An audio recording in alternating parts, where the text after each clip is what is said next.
guys, today we will be discussing about SVM. So let's talk about it. What is SVM? SVM stands for Support Vector Machine, and we will be discussing about its mathematical definition. So SVM is a example of learning algorithm that is very powerful and is very widely used both within the industry and the academia. And compared to linear logical regression and neural networks, the SVM sometimes gives a cleaner and sometimes more powerful way of learning complex nonlinear functions. So let's proceed to its cost function. This is the cost function for the support vector machine. We can represent it by this formula. When we analyze this formula, it is somehow similar to the linear regression cost function. When yi is equal to 1, this term will remain, and when yi is equal to 0, this term will remain. We can further simplify this complex formula to a simpler one. We can just assign this to A,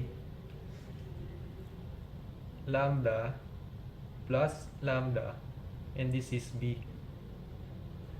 So our new formula will be A plus lambda B, where A is the cost that comes from the training set, and lambda B is the regularization term, and lambda is the regularization parameter. So lambda is the one controlling the trade-off between the weight of A and B. So the SVM hypothesis is not for probability. It doesn't output probability. Instead, it is a cost function to set the parameter theta to make a prediction based on yi equals to 1 or yi is equal to 0. Let's take a look at this example. We separate the positive data from the negative data. This is the positive and this is the negative. Our example is a linear separable case. It just means that we can easily use a straight line to separate the positive from the negative example. So we can either draw a line here or a line here. But the support vector machine will choose the best choice to separate the data. So the support vector machine will instead choose this line, and this is called the decision boundary. So this line is more robust in separating the positive and negative data. To see a better version of this data plot, here's a more detailed representation of how SVM chooses the boundary line. As we can see, we have these broken lines called the distance margin. If you are wondering why SVM is called support vector machine, let's look at the data objects closest to the margins. So here's an example, here and here. And these data objects are called the support vectors, and they help or support in determining this plane called the hyperplane.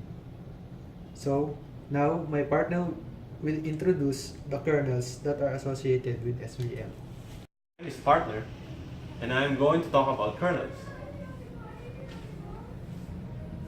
Polynomial features are used as representation of the hypothesis function, and it becomes a high-order polynomials as the features in the function increases.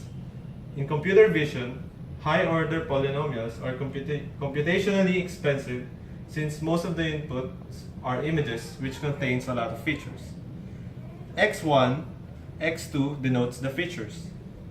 And these parameters, xi or the x parameters in the polynomial represents features of the data and can be represented as a parameter of f. So basically, x1 from here is equals to f1 from here. And x2 would be equals to f2. So here is the kernel function. The kernel function measures similarity between objects using a similarity function over the two data, and it is represented by this formula, where fi are the features that are defined by the landmarks L, and given training examples x. The specific kernel that is commonly used is the Gaussian kernel.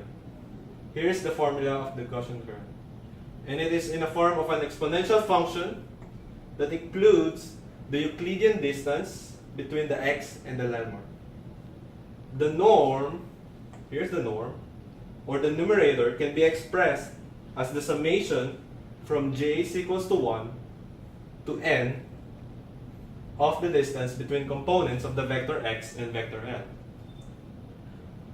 There are two conditions that the training example x could have. If x is relatively close to the landmark or is equals to the landmark itself, f would be equal to 1. If x is equals to a very large number or far from the landmark, f would be equal to 0. Since feature values are determined, the parameters of data can now be determined using the SVM learning algorithm. Take note that the previous algorithm uses theta transpose xi, which are the original feature values, but this algorithm uses theta transpose fi, which are the new feature values. So some parameters are needed to be considered in using SVM, which are parameters c and sigma. C is inversely related to lambda. A large C will have lower bias and high variance, while small value of C will have higher bias and low variance. Also, having a large sigma, like this, vary more smoothly and produce the same bias and variance as small value of C. And a small sigma value vary less smoothly and produce a lower bias and higher variance. In using SVM, feature scaling must also be applied before using Gaussian kernel, especially when features have a large difference in ranges of values. For example, prices and rooms.